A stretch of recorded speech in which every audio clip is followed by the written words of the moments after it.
अस्सलाम वालेकुम। तो आज के इस वीडियो के अंदर हम लोग फिजिक्स 101 मिड टर्म प्रिपरेशन से रिलेटेड लेक्चर नंबर 4 यानी शॉर्ट लेक्चर नंबर 4 को डिस्कस करेंगे और इस लेक्चर का नाम है फोर्स एंड न्यूटन्स लॉ। सबसे पहले हमारे पास इसमें दो इंपॉर्टेंट पॉइंट है कि एंशिएंट व्यू क्या था और मॉडर्न व्यू क्या था। तो इन दोनों व्यू का आपको पता होना चाहिए। तो एंशिएंट व्यू क्या था कि object tends to stop if they are in motion. Object क्या करता है, स्टॉप कर देता है अगर वो मोशन के अंदर हो। फोर्स रिक्वायर्ड होती है समथिंग मूविंग, अगर किसी चीज को मूव करते रहना है यानी किसी चीज को मूविंग कंडीशन में लेकर रखना है तो हमारे पास क्या होगी, फोर्स रिक्वायर्ड होगी।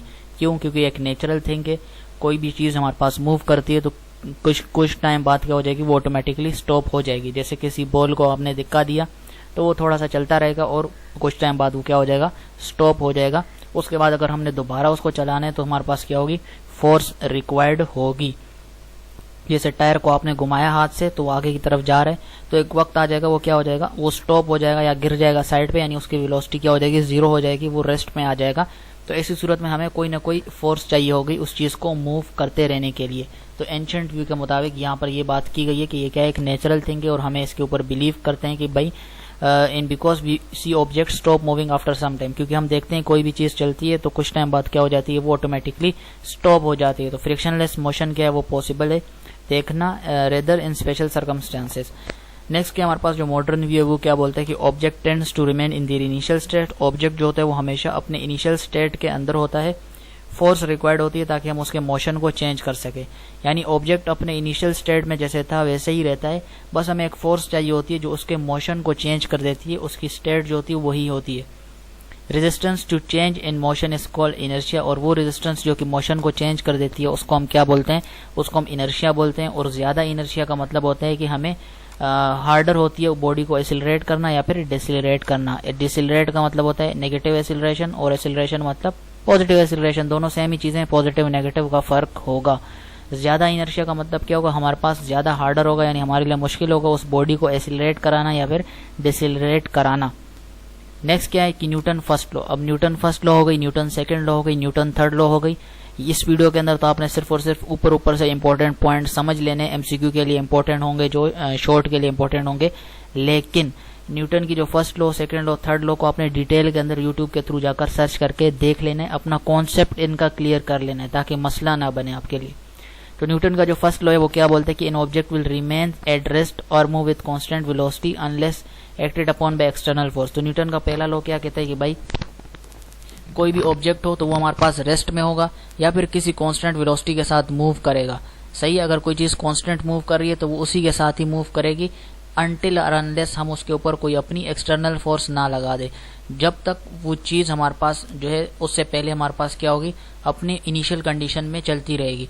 अब जैसे मैंने मान के चलो मोबाइल टेबल के ऊपर रख दिया, तो अब ये किस कंडीशन में, ये एक रेस्ट कंडीशन में है।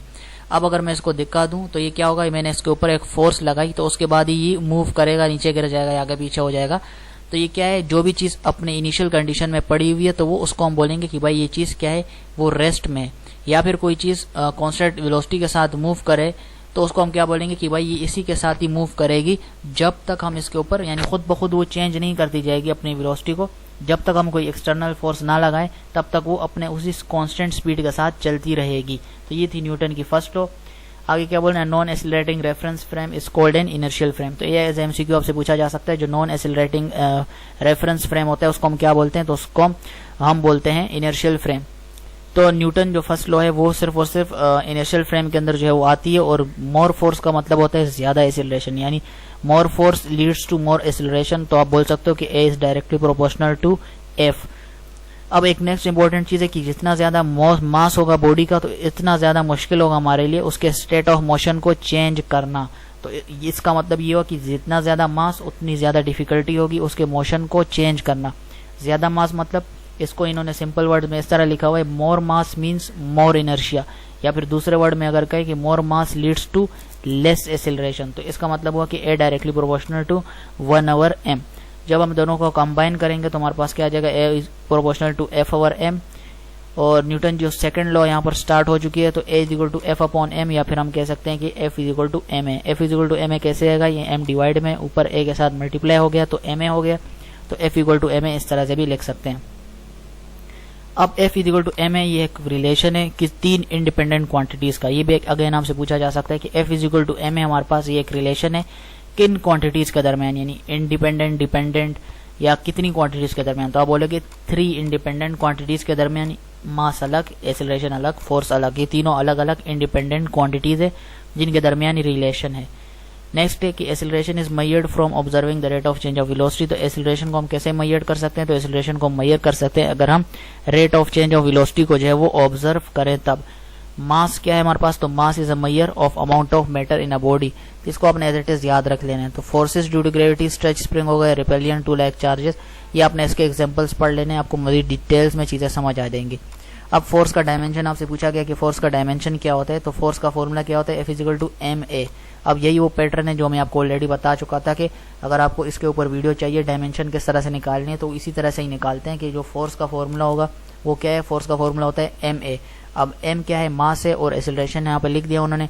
अब मास का डायमेंशन के अंदर हम क्या लिखते हैं? तो कैपिटल M से इसको शो करते हैं। एक्सेलरेशन को किससे शो करते हैं?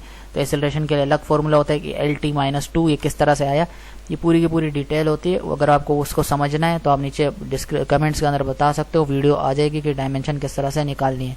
तो फोर्स की क्या होती है, डायमेंशन क्या होती है? तो MLT-2। जिसने रटना है वो यहाँ से रट सकते हैं कि फोर्स की डायमेंशन होती है MLT⁻²। MKS सिस्टम, अब ये जो हम पढ़ रहे हैं सारे के सारे यूनिट किस सिस्टम के अंदर होंगे? MKS के अंदर होंगे। ऑलरेडी हम देख चुके हैं और पूछ रहे हैं कि MKS सिस्टम के अंदर जो फोर्स का यूनिट होता है वो क्या होता है? तो यूनिट न्यूटन होता है और सिंबल होता है कैपिटल N। और 1 न्यूटन किसके इक्वल होता है? तो 1 न्यूटन आपको पता होना चाहिए। तो 1 न्यूटन इक्वल होता है किलोग्राम मीटर पर सेकेंड स्क्वायर के इक्वल होता है। फोर्सेस मुख्तलिफ तरह की होती हैं भाई, फोर्स इंटरनल भी हो सकती है, एक्सटर्नल भी हो सकती है, ये चीज़ आपको पता होनी चाहिए। जैसे कि म्यूचुअल अट्रैक्शन और ये एटम की with in the block of would, तो उसको हम क्या बोलेंगे? इंटरनल फोर्स बोलेंगे। तो यहाँ से एक MCQ आपसे पूछा जा सकता है कि मान के चलो कि एक म्यूचुअल अट्रैक्शन हो रही है एटम्स के दरमियान किसी भी वुड के ब्लॉक के अंदर, तो वो फोर्स कौन सी फोर्स होगी? तो आपने याद रखना कि वो फोर्स कौन सी होगी? इंटरनल फोर्स कहलाएगी वो।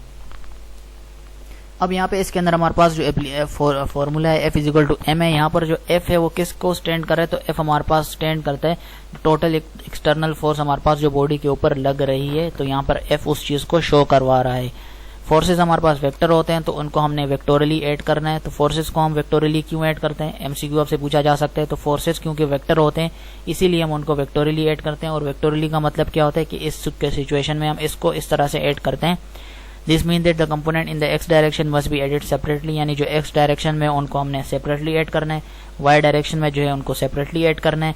उसके बाद उनका सम निकाल के हमने f के अंदर लिख देना है। नेक्स्ट क्या, जो गैलीलियो थे उन्होंने, हमारे पास ये साइंटिस्ट थे गैलीलियो, उन्होंने क्या किया? एक इंपॉर्टेंट पॉइंट एस्टेब्लिश किया जब उन्होंने मुख्तलिफ मासेस को उठाया, यानी एक जगह मोबाइल उठा लिया, एक जगह उन्होंने ब्लॉक उठा लिया, एक जगह कोई उसकी उन्होंने कुछ और डिफरेंट वेट की चीज़ उठा ली, मान के चलो कोई पेंसिल उठा लिया, यानी मुख्तलिफ वेट की चीज़ें उठा के फेमस लीनिंग टावर जो है पीसा के ऊपर चढ़ गए और वहाँ से मुख्तलिफ चीज़ों को फेंका। तो ये किसने फेंका? गैलीलियो ने फेंका। और टावर कौन सा था? टावर ऑफ पीसा था, famous tower leaning tower of Pisa था, जहाँ से इन्होंने ये मुख्तलिफ मासेस को फेंका था। नेक्स्ट के, the weight of body W is the force with which gravity exert upon it, W is equal to mg। तो वेट, किसी भी बॉडी का वेट जो फोर्स हमारे पास है इज द फोर्स होती है जो ग्रेविटी एक्सर्ट करती है उसके ऊपर, यानी जो भी वेट है उसके ऊपर जो है ग्रेविटी अपना अट्रैक्शन देती है। W is equal to mg के इक्वल होता है। Mass and weight are two completely different quantities. तो यहाँ से आपको एक चीज़ पता होनी चाहिए, तो मास और वेट हमारे पास दो मुख्तलिफ चीज़ें हैं और मास एंड वेट का आपसे डिफरेंस पूछा जाता है जो कि इंपॉर्टेंट है, तो वही मैं आपके साथ शेयर करता हूँ। तो मास एंड वेट का डिफरेंस क्या होता है? अगर हमारे पास कोई स्प्रिंग को बैलेंस करना है और उसका वेट है हमारे पास किसी भी किलो ग्रेप्स का अर्थ के ऊपर, बल्कि इसको डिस्कस करने से पहले हम मास एंड वेट का डिफरेंस देख लेते हैं। जब आपको वो समझ आ जाएगा तो ये चीज़ भी आपको ऑटोमेटिकली खुद ब खुद ही समझ आ जाएगी। अच्छा, तो यहाँ पर हमारे पास मास और वेट मौजूद है। अगर ये शॉर्ट में पूछे आपसे, क्योंकि शॉर्ट और लॉन्ग में दोनों में आ सकता है, शॉर्ट में ज़्यादा चांसेस हैं और लॉन्ग में जो थोड़े कम चांसेस है। अगर शॉर्ट में पूछेंगे तो 3 पॉइंट्स आपने लिख देने हैं। सबसे पहला पॉइंट क्या होगा हमारे पास कि मास के, मास एक स्केलर क्वांटिटी है और वेट हमारे पास एक वेक्टर क्वांटिटी है। सबसे पहला डिफरेंस हमने बोल दिया कि कौन सी, मास एक स्केलर क्वांटिटी है, वेट वेक्टर क्वांटिटी है। उसके बाद हम बोल सकते हैं कि मास जो है हमारे पास, मास का जो यूनिट है, जो यूनिट ऑफ मास है वो किसके अंदर होता है? केजी के अंदर होता है या फिर ग्राम के अंदर होता है। लेकिन जो वेट का यूनिट होता है वो हमारे पास किसके अंदर आएगा? न्यूटन के अंदर आएगा। तो दूसरा मेन डिफरेंस ये हो गया। अब तीसरा जो पॉइंट है कि भाई मास किसी भी चीज का वो जीरो नहीं हो सकता। सही है, मास किसी भी चीज का जीरो नहीं हो सकता। हर जो भी चीज होगी उसका कुछ ना कुछ मास लाजमी होगा। हो सकता है हमारे पास वो क्वांटिटी मौजूद ना हो जिसके अंदर हम उसका मास फाइंड आउट नहीं कर पा रहे हैं, जैसे एटम हो गए छोटे छोटे, हो सकता है हम उसका मास कैलकुलेट नहीं कर पा रहे, तो इसका मतलब ये नहीं है कि उसका मास नहीं होगा। हालांकि ये पॉसिबल है, हमारे सामने तो केजी और ग्राम के अंदर ही चीजें चलती हैं, लेकिन उससे भी छोटी चीज होगी तो उसका भी कुछ ना कुछ वेट होगा, जो कि हमारे पास मान के चलो नजर अगर नहीं आ रहा, तो इसका मतलब ये नहीं है कि वो जीरो है। वो कभी भी जीरो नहीं होगा, उसकी कोई ना कोई वैल्यू होगी, वो इतनी कम होगी, नेग्लिजिबल होगी, जो हमें महसूस नहीं होती उस चीज की। तो मास जीरो नहीं होता, ये एक इंपॉर्टेंट चीज आपने याद रख लेनी है। लेकिन जो वेट होता है वो जीरो हो सकता है, ये ग्रेविटी के ऊपर ही डिपेंड करता है। यानी ये सारी की सारी चीजें क्या होती हैं, ग्रेविटी के ऊपर ही डिपेंड करती है। वेट हमारे पास जीरो भी हो सकता है, ये चीज आपने याद रखनी है। नेक्स्ट क्या है कि mass does not change based on the location, यानी मास के ऊपर कोई फर्क नहीं पड़ रहा। अगर 20 केजी यहाँ पर भी है, दूसरी जगह पे भी 20 केजी होगा, मास के अंदर कोई फर्क नहीं पड़ेगा। जबकि वेट क्या है, वेट एक ऐसी चीज है जो कि लोकेशन के ऊपर ही बेस करती है, यानी depending on the gravity it experiences. यहाँ पे जितनी ग्रेविटी यानी अर्थ के ऊपर ये वेट कुछ और होगा, और यही वेट जो है मून के ऊपर कुछ और होगा। तो ये वेट जो है इसके ऊपर फर्क पड़ता है जब प्लेसेस चेंज होती है, प्लेनेट चेंज होता है या जगह चेंज होती है, तो वेट के ऊपर फर्क पड़ता है। लेकिन मास जितना इधर है उसको मून पे भी ले जाओ फिर भी उतना ही होगा। तो यहाँ पर 4 पॉइंट्स हो गए, और 5वां पॉइंट हम ये लिख सकते हैं कि भाई मास को हम मेजर करते हैं ऑर्डिनरी वेटिंग स्केल के थ्रू, मास को हम मेजर करते हैं ऑर्डिनरी वेटिंग स्केल के थ्रू, और वेट को हम मेजर करते हैं स्प्रिंग बैलेंस के थ्रू। वेट को बैलेंस करते हैं स्प्रिंग बैलेंस के थ्रू, और मास को करते हैं ऑर्डिनरी वेटिंग स्केल के थ्रू। अब अगर आपसे पूछे शॉर्ट के अंदर, पहला पॉइंट ये लिख दो सिंपल, दूसरा ये लिख दो, और तीसरा ये लिख दो। सिंपल से पॉइंट लिख देने आपने। अगर लॉन्ग में पूछे 5 पॉइंट, तो चौथा और 5वां ये दोनों पॉइंट भी आपने ऐड कर देने। तो उम्मीद करता हूँ मास एंड वेट का डिफरेंस आपको समझ आ गया होगा। अब यहाँ पे हम नेक्स्ट पूछा जा रहा है कि if you used a spring balance, अगर आपने स्प्रिंग बैलेंस यूज किया, तो स्प्रिंग बैलेंस हम किसके लिए यूज करते हैं? स्प्रिंग बैलेंस हमने देख लिया कि हम स्प्रिंग बैलेंस किसके लिए यूज करते हैं, वेट के लिए यूज करते हैं। स्प्रिंग बैलेंस हमने यूज किया, और किलो ऑफ ग्रेप्स को अर्थ के ऊपर, यानी अर्थ के ऊपर हमने इसका वेट किया। ग्रेप्स यानी अंगूर को बोलते हैं शायद, ग्रेप्स तो हमारे पास जो उसका वेट था किलो का, अर्थ के ऊपर वो क्या था। उसके बाद हमारे पास जो वही सेम ग्रेप्स हम लेकर गए, उनका वेट किया हमने मून के ऊपर, तो वो कितना था 1/7 था। यानी इतना डिफरेंस आप देख सकते हो। यहाँ पे जो वेट था वो किलो का था ग्रेप्स का, और वही जो सेम चीज थी यानी ग्रेप्स वही 1 kg वो हम लेकर चले गए। वेट जो था 1 किलो था, वो हमारे पास वही सेम चीज हम लेके चले गए अर्थ मून के ऊपर, तो वहां पर वो क्या हो गया 1/7 किलो हो गया मून के ऊपर। तो इतना ज्यादा डिफरेंस आ चुका है हमारे पास जो जगह का चेंज होने से।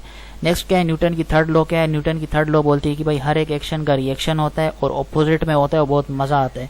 अब जैसे पेपर में कम नंबर आएगा तो रिएक्शन बहुत अच्छा होता है, मुंह पे डायरेक्ट लगती है। तो ये हर एक चीज का जो है एक्शन करोगे तो उसका रिएक्शन होता है। जैसे कोई हाथ में बॉल पकड़ी हुई है और दीवार पे मारा, तो जिस फोर्स से मारोगे वापसी उसी फोर्स से आएगी, और अगर कैच पकड़ना नहीं आ रहा तो मुंह टूट जाएगा। सही है, जिस तरीके से दीवार का मुंह तोड़ा है आपने, उसी तरह आपका मुंह भी तोड़ देगा बॉल।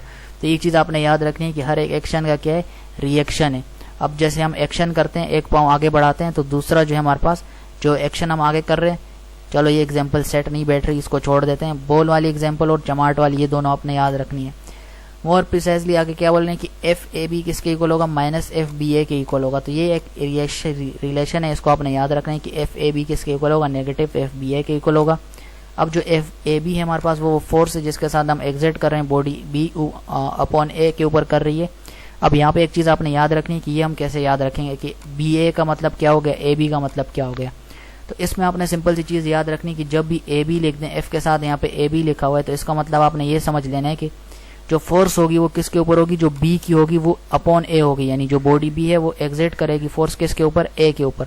हमने किस तरह से इसको फाइंड आउट किया, हमने राइट साइड से चीजें लेके चलनी है कि यही FAB के अंदर अब बताओ कौन फोर्स एग्जिट कर रहा है। तो आप बोलोगे कि B एग्जिट कर रही है, B बॉडी फोर्स एग्जिट कर रही है A के ऊपर। अब यही चीज उन्होंने किस तरह से लिख दी, यहाँ पे उन्होंने FBA कर दिया। तो तब आप क्या बोलोगे, FBA। तो मैंने क्या बोला, राइट साइड से आपने चीजें बतानी। आप बोलोगे बॉडी जो A की बॉडी है, यहाँ पर जैसे इन्होंने लिखा हुआ है, जो हमारे पास यहाँ पर FBA is the force exerted by body A/B। Body A जो है किसके ऊपर कर रही है, B के ऊपर कर रही है। तो आप बोलोगे body A exit force upon B। तो इस तरह से राइट साइड से आप करोगे, खुद ब खुद ही चीजें क्लियर हो जाएंगी। नेक्स्ट उन्होंने क्या बोला हमारे पास, what would happen if this was not true? In this case, the system of two bodies is completely isolated from the surrounding, would have a net force acting upon it. The net force acting upon the two bodies will be तो यहाँ पे क्या बोल रहे हैं हमारे पास, आपने एक ऐसा सिस्टम है हमारे पास दो बॉडीज का जिसके अंदर हमारे पास वो कम्प्लीटली आइसोलेटेड है सराउंडिंग से। तो इसी सूरत में उसका जो नेट फोर्स है जो उसके ऊपर एक्ट कर रहा है would have a net force, यानी ऐसी सूरत में उसका कोई ना कोई नेट फोर्स होगा जो उसके ऊपर एक्ट कर रहा है। वो क्या होगा हमारे पास, because the net force acting upon it both bodies would be. तो हमारे पास वो नेट फोर्स क्या होगा, कोई ना कोई नेट फोर्स इसके ऊपर एक्ट कर रहा होगा। आपने वो नेट फोर्स बताना है वो किसके इक्वल होगा। तो आपने बोलना है कि F A B plus F B A वो किसके इक्वल होगा, वो नॉट इक्वल होगा। मतलब वो नॉट इक्वल होगा, किसके नॉट इक्वल होगा, वो जीरो के नॉट इक्वल होगा जब कोई भी बॉडी आइसोलेटेड है सराउंडिंग से और उसका कोई ना कोई नेट फोर्स होगा जो कि हमारे पास नॉट इक्वल होगा जीरो के।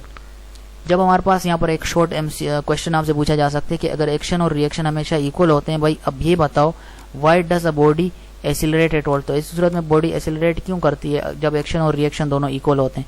तो ये आप पढ़ सकते हो कि in considering the acceleration of a body you must consider the net force acting upon the body. अगर आप किसी बॉडी की एसिलरेशन को कंसीडर कर रहे हो तो तब आपको नेट फोर्स को भी देखना पड़ेगा जो बॉडी के ऊपर एक्ट कर रही है। जैसे एग्जाम्पल इन्होंने दिए हुए, the earth pools a stone towards it, यानी अर्थ अपने तरफ जो है स्टोन को खींच रही है, यानी जमीन पे पड़ी हुई है कोई चीज तो वो बज़ाहिर अर्थ उसको अपनी तरफ खींच रहा है, एक अट्रैक्शन हो रही है ग्रेविटी की जो उसको अपने ऊपर जो है वो उसने रखी हुई है वो चीज, तो वो अट्रैक्शन हो रही है ग्रेविटी की तरफ से। And it causes it to accelerate, और इसी वजह से वो क्या करती है, इसको एसिलरेट करने पे मजबूर करती है, बिकॉज क्योंकि वहां पर हमारे पास एक नेट फोर्स है जो कि उस स्टोन के ऊपर एक्ट कर रही है। अब दूसरे हैंड यानी दूसरे सिचुएशन को अगर हम देखें, ऑन द अदर हैंड जो न्यूटन की थर्ड लॉ है हमारे पास, वो क्या बताती है कि the stone also pull the earth towards it, यानी सिर्फ और सिर्फ अर्थ कसूरवार नहीं है, इसी तरह स्टोन भी कसूरवार है। न्यूटन का थर्ड लॉ यहाँ पर आ चुका है, वो बोल रहा है कि भाई अर्थ का कसूर नहीं है कि वो हर एक चीज को खींच रहे, भाई स्टोन का भी एक होती है हमारे पास अट्रैक्शन जो कि वो अर्थ की तरफ करता है। And it causes the earth to accelerate toward the stone, और यही मजबूरी हो जाती है कि अर्थ की वो मजबूर है बेचारा, उसको भी इन रिएक्शन जो है वो एसिलरेट करना पड़ता है स्टोन की तरफ। ये मेन रीजन है, यानी अर्थ कसूरवार नहीं है, दोनों ही कसूरवार है। बस फर्क ये है कि हमारे पास the mass of earth is so large, क्योंकि अर्थ का मास बहुत ज्यादा है, इसी वजह से वो बेचारा हमारे पास क्या हो जाता है, एबल हो जाते हैं और हम इसकी एसिलरेशन को देख पाते हैं, जबकि स्टोन की जो है वो हम नहीं देख पाते। तो ये सिंपल सी चीज है, स्टोन को हम नहीं देख पाते क्योंकि वो छोटा है और उसकी गलतियां नहीं नजर आती, और जो अर्थ है वो बहुत बड़ा है, वो बेचारा पकड़ा जाता है। तो यही सेम चीज इसके अंदर बताई गई है। तो उम्मीद करता हूँ ये लेक्चर नंबर 4 यहाँ पर खत्म हो चुका है। नेक्स्ट अब लेक्चर नंबर 5 एप्लीकेशन और न्यूटन लॉ 1 है, पार्ट 1 है इसका, तो उसको नेक्स्ट लेक्चर नंबर 5 के अंदर देखेंगे। तो उम्मीद करता हूँ ये वीडियो आपको पसंद आई होगी। नेक्स्ट वीडियो के अंदर मिलेंगे जहाँ पर मैं मजीद लेक्चर नंबर 5 को डिस्कस करूंगा। नीचे डिस्क्रिप्शन में प्लेलिस्ट का लिंक मौजूद है जहाँ से जाकर आप पिछले लेक्चर भी देख सकते हो और आगे आने वाले शॉर्ट लेक्चर्स भी देख सकते हो। Thanks for watching. अल्लाह हाफिज़।